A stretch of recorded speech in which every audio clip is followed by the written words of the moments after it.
ভাই মাফ করেন, আপনার মেয়ের ফোনটা নিয়ে ভুল করছি, এই নেন নিয়ে যান। খবরদার, আমার সামনে ফোন তুলবি না। ওই ফোন ধরেই তো আমার মেয়ে নষ্ট হয়েছে। দিনরাত বসে থাকে, রিল বানায়, পাউডার মারে, প্রেম খায়। ওই ফোন তুই নিয়ে যা। তাইলে আপনি পিছে পিছে দৌড়ে আসছেন কেন? আরে না রে, তুই ফোন নিয়ে পালাইছিস ঠিকই, কিন্তু ওই ফোনে চার্জ নেই। তাই ভাবলাম বেচারা চার্জার খুঁজতে না ঘুরে আমি নিজেই চার্জারটা দিয়ে বাবা বাবা বাপেরে, এইটা আবার কেমন গিরি? এইটা হইল বাপ।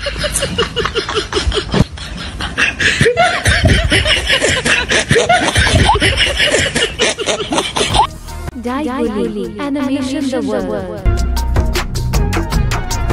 Daiguli Animation the World.